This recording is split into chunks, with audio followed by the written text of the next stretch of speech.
तारुषि ने परिधि को फंसाने के लिए जिस आदमी सत्या को भेजा था, वो परिधि के हाथों से घायल होकर बेहोश हो गया था।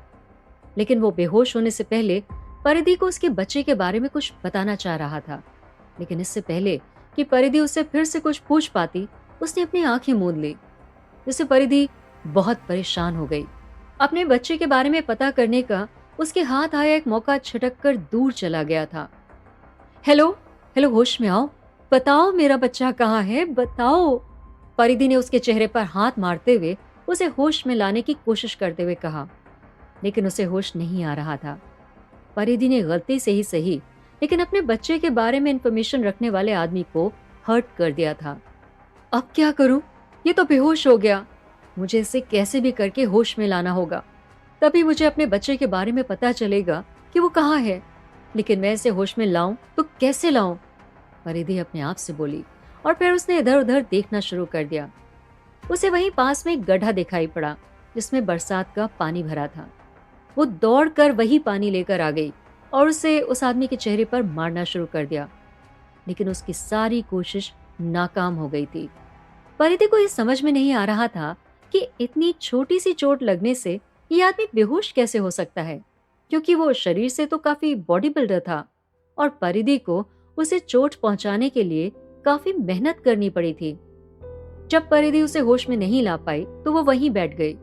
उधर दूसरी तरफ तारुषि ने जब अपने आदमी की कोई आहट नहीं सुनी और उसे आने में देर करते हुए देखा, तो वो खुद से बड़बड़ाते हुए बोली, इसे एक छोटा सा काम दिया था, इससे वो भी नहीं हुआ।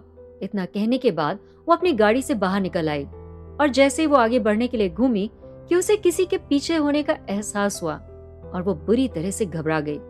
वो वापस अपनी कार में अंदर जाने के लिए भागी, लेकिन इससे पहले कि वो कार के अंदर घुस पाती कि दो आदमियों ने उसे पकड़ लिया और उसका मुंह बंद कर दिया, जिससे वो चीख ना पाए, और उसे खींचते हुए अंदर की तरफ लेकर चले गए। कुछ देर बाद तारुषि को भी वो आदमी वहीं लेकर पहुंच गए जहां पर उनका भेजा हुआ आदमी बेहोश पड़ा था। जब परिधि उस आदमी को होश में लाने में फेल रही तो उसने तारुषि को उठाकर उसके मुंह से सच निकलवाने का सोचा। हालांकि इसके पहले उसका इरादा तारुषि को चोट पहुंचाने का नहीं था, क्योंकि वो इसके बाद होने वाले इम्पैक्ट से अच्छी तरह से वाकिफ थी। लेकिन उस आदमी के बेहोश हो जाने के बाद परिधि के पास और कोई ऑप्शन नहीं बचा था। बहन, ये क्या कर दिया तुमने? अगर ये आदमी मर गया तो तुम्हें जेल जाना पड़ेगा, तारुषि ने चिल्लाते हुए कहा, और उसको चिल्लाते देख परिधि ने उसका मुंह दबा दिया और दांत पीसते हुए बोली, आवाज नीचे करके बात करना, मेरा मूड बहुत खराब है। अगर थोड़ा और खराब हुआ तो तुम्हारा भी वही हश्र होगा जो इस आदमी का हुआ है। परिधि को ऐसे बातें करते देखकर तारुषि के तो तोते ही उड़ गए। इससे पहले उसने परिधि का ये रूप नहीं देखा था। तुम मुझे नहीं मार सकती, मैं तुम्हारी बहन हूं परिधि, मैंने ही तुम्हें इस आदमी तक पहुंचाया था। तारुषि एकदम से वॉइस चेंज करते हुए बोली। उसकी आवाज में डर और घबराहट साफ साफ दिखाई दे रहे थे। और इस आदमी को फिर से 5 साल पहले वाला कांड करने के लिए पैसे भी तुमने ही दिए थे ना, है ना तारुषि? परिधि ने कहा। उसकी आंखों में गुस्सा साफ साफ दिखाई दे रहा था। नहीं, मैंने इसे कोई पैसे नहीं दिए। तुम ये क्या कह रही हो? मुझे कुछ भी समझ में नहीं आ रहा है, तारुषि ने अनजान बनते हुए कहा। Enough Tarushi, enough. इसने बेहोश होने से पहले मुझे सब कुछ बता दिया है कि आखिर में तुमने और तुम्हारी उस माँ भारती ने मेरे साथ 5 साल पहले क्या किया था। अब ज्यादा नाटक या दिखावा करने की जरूरत नहीं है, क्या समझी तुम? परिधि के इतना कहते ही तारुषि का चेहरा पीला पड़ गया, जबकि परिधि ने सब झूठ कहा था। तारुषि जिस आदमी के साथ यहाँ आई थी वो उसके बगल में बेहोश पड़ा हुआ था, और परिधि इस तरह से गुस्से से उसे देख रही थी कि तारुषि का खून ही सूख गया था। उसे अपनी भी मौत साफ साफ नजर आने लगी थी। इधर परिधि तारुषि से अपने साथ अतीत में काले कांड का बदला ले रही थी, और उधर अलीबाग में अपने फार्म हाउस में लेटे प्रताप का जी बहुत घबरा रहा था। उसे कुछ भी अच्छा नहीं लग रहा था और उसके जेहन में सिर्फ परिधि ही तैर रही थी। कुछ देर तक प्रताप ने परिधि से अपना ध्यान डिस्ट्रैक्ट करने की कोशिश की, लेकिन उसके बाद भी परिधि को वो अपने जेहन से हटाने में नाकामयाब रहा। तो उसने मेनन को फोन मिला दिया। हाँ सर, मेनन ने फोन उठाकर कहा। अंदर आओ, बहुत जरूरी काम है। प्रताप ने इतना कहने के बाद फोन काट दिया और कुछ ही मिनटों के अंदर मेनन उसके पास पहुंच गया।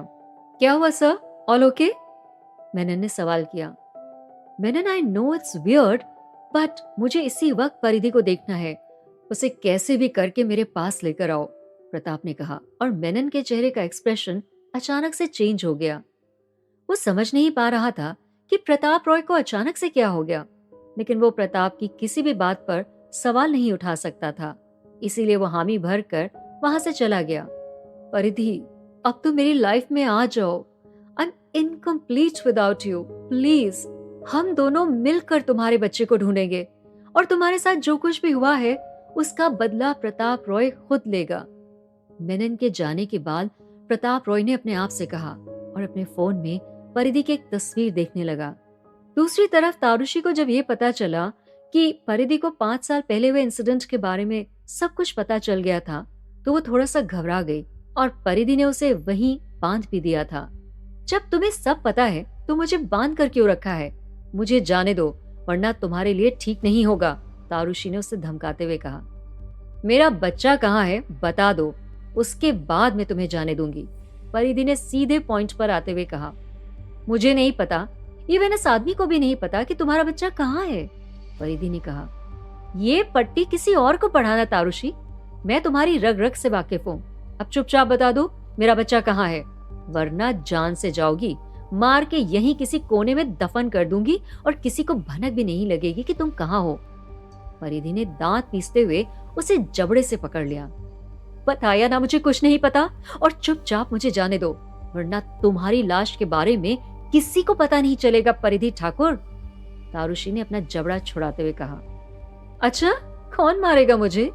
परिधि ने स्माइल करते हुए कहा। मेरा बाप मारेगा तुझे, अगर उसे पता चल गया कि तुमने मेरे साथ क्या किया है, तारुषी दांत पीसते हुए बोली।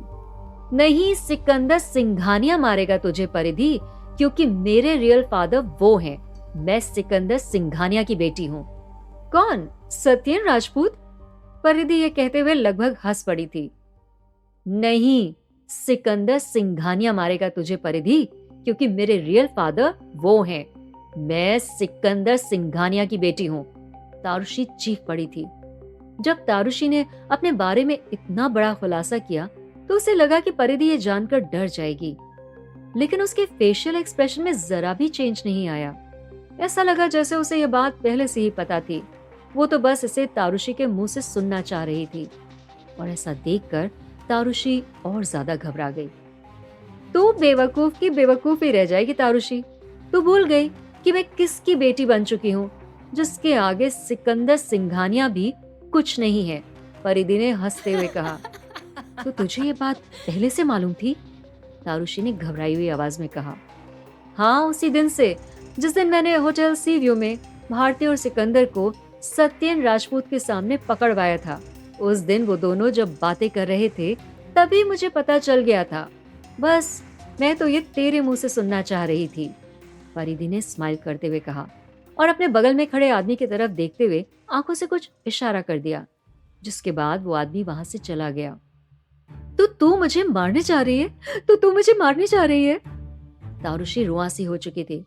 नहीं रे, जब तक तेरी माँ यानी कि भारती यहाँ नहीं आ जाती मैं तुझे जिंदा रखूंगी। चल, उसे फोन लगा और यहाँ बुला। परिधि ने तारुषी के पॉकेट में हाथ डालकर फोन निकालकर उसे पकड़ा दिया।